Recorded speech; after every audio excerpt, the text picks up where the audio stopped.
speak about the concept of being a father when you don't have an example or a close example to follow.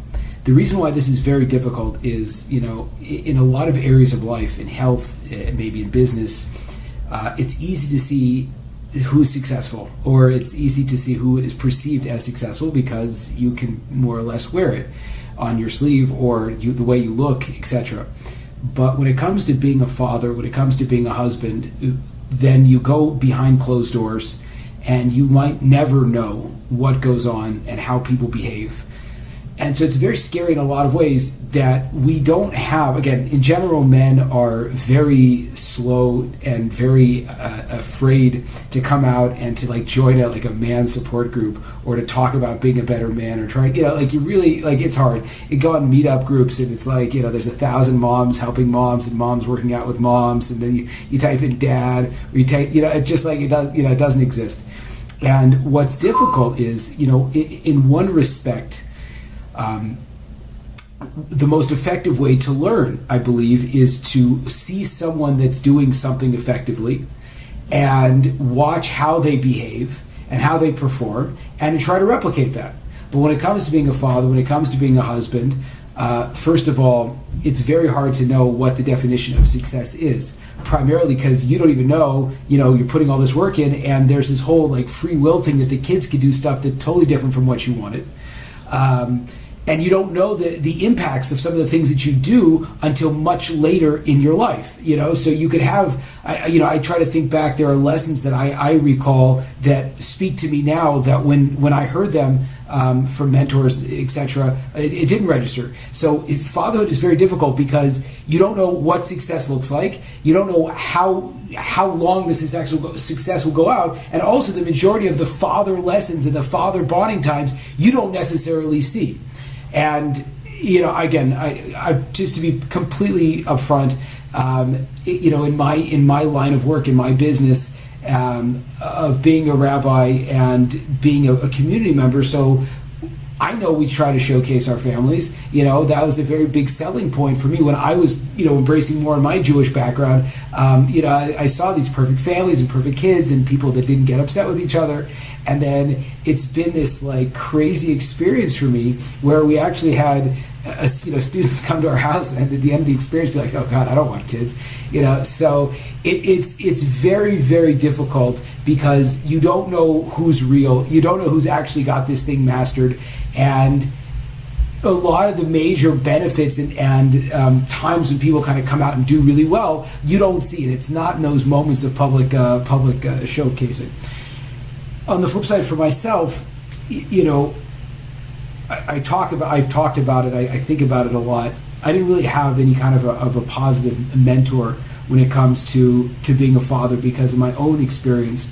I remember a few times that I saw my parents happily married, and though I did have my dad in my life until I was in high school, it really was a highly conflicted type of relationship. And I guess I used to say that I learned what not to do, but I don't really know if that's true, because you find yourself as you get older making a lot of the same stupid mistakes that your parents did, and actually hearing your parents saying stuff and getting angry, because so much of that is just deeply ingrained into who you are. So I try, when I think about it, on a macro scale, what I'm trying to achieve as a father, what's most important as a father for me, I think are that my children walk away with 4 important components of how I relate to them. And again, anyone that's seen me around my kids, I am terribly non-disciplinarian. I do a lot of stuff wrong, but there are really 4 values that I keep coming back to. If my kids get it, this is what I really care about. The first thing is that I love them. So I'm very physically affectionate to all my kids. Because I know, saying I love you and actually jumping and giving your kids hugs and giving your kids kisses and actually physically, if you're showing it, that's beneficial. It's a crazy idea, and it's such a cool thought.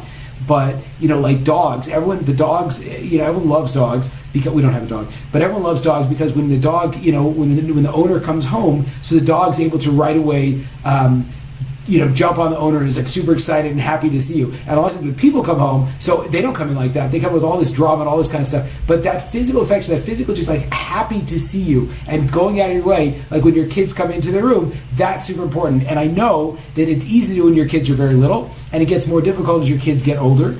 But at the same time, it becomes, I think, increasingly necessary as your kids get older to be like, to show physical affection, to be giving them hugs and kisses, and being just excited that they're around. The second thing is I really want my kids to feel protected. Part of growing up in an alcoholic home, part of growing up where there was not a lot of peace between my parents, was that I had this crazy sense that terrible things were always going to happen. And, I speak about this. There were certain times where I was sleeping. And again, sometimes it was external things. I was always terrified of people like breaking into my home. And other times it was internal things. I was really afraid of domestic violence, frankly. And so I would sleep with various weapons by my bed as an attempt to protect myself. But it wasn't the kind of protection whereby I felt more confident having that kind of stuff there. I just felt scared all the time. And so the next thing I really want my kids to feel is that they should feel that they're protected, that dad is big and strong and watching out for them.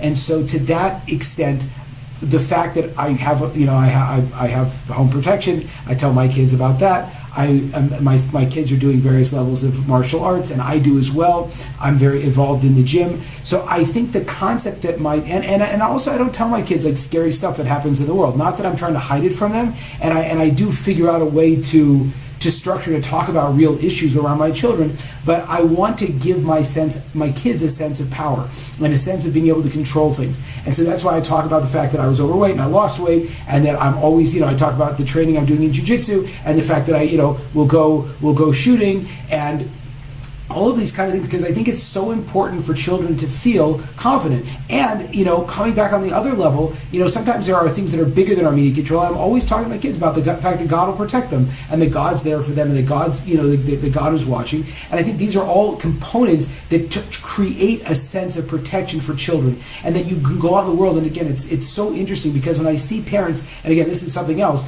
but when you see kids that come from good marriages, the kids aren't so afraid, or they aren't afraid at all. And, I came out, and I think, and I don't want to speak for my sister, but, I come out, I'm like jumpy, I'm terrified, I'm really worried about what people think about me.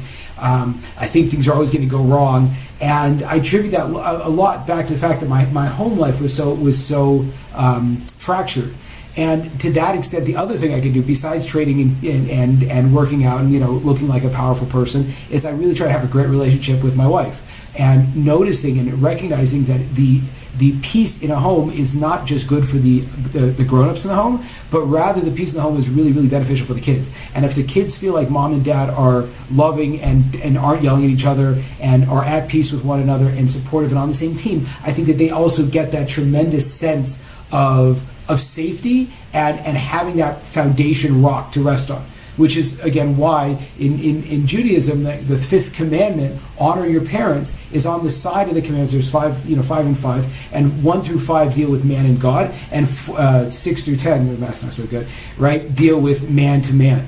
And the commandment to honor your parents is actually the fifth commandment on the God side, because learning about God usually stems back to how you related to your parents. So if you feel confident that your parents will take care of you, they'll be there for you, and that they have that strong marriage, it's much easier to project that onto God and to have that relationship with God. And if you don't have that, right, so that it is very hard to start talking about God taking care of you, because even your own parents you didn't see were there, didn't show up for you, and caused a lot of stress. So the first thing, I want my kids to feel loved, I want my kids to feel protected, I want my kids to feel empowered.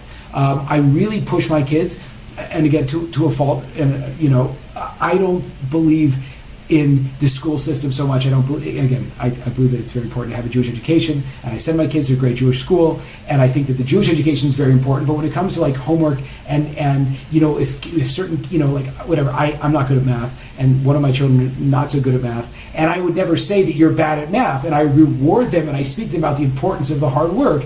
But I used to do 6 hours of homework a night, from the time I was in the end of elementary school until I went to college. And that I felt was very detrimental, because I felt like I was forced to do stuff I didn't like. I didn't get to broaden out and do all the stuff that I really loved. And so I want to empower my kids, that my kids should feel empowered. My daughter's an artist, right? And she loves to write and she loves to draw. And like I was doing something last night and I saw that my daughter was drawing, and like that was more important. I stopped doing whatever I did to encourage my daughter. I said, that's phenomenal. You did a great job. And my kids want me to like help them with drawing. I don't want to help them with drawing. I want to empower them that they should do it. With my son, I tell him, the importance of jiu-jitsu and why, I think it's great to see him, being involved and, pushing it to grow and get better. And, when he gets punched in the face, he comes crying to me or whatever happens, I give him a hug and I tell him, go out and get back there, because I think that that's such an important skill set to have. So I really want to have my kids feel empowered. And my son loves building, so we buy him like lots of Legos. My son's much more mathematical. I think he takes out my grandfather, right? So my son's not really an artist. My older daughter's an artist. I feel like she's, she just loves doing that, loves being creative. And my son's much more of like a mathematician type. And so we want to support them even though they're young. And I really hope I'm able to keep doing that as they get older. Finally, going along with the empowered is the idea of helping my kids feel supported and being there for them. And when they want to talk, being able to show up and to kind of really clue in and really to have those kind of discussions. And this is one of the things that the rabbi of our community said was so important was when I walked to synagogue on Shabbat morning with my son to speak to him about what's going on in his life, and not just like to give over information, but rather to kind of encourage that discussion and to get my kids talking, and I talk to my older daughter about what's going on in my little one.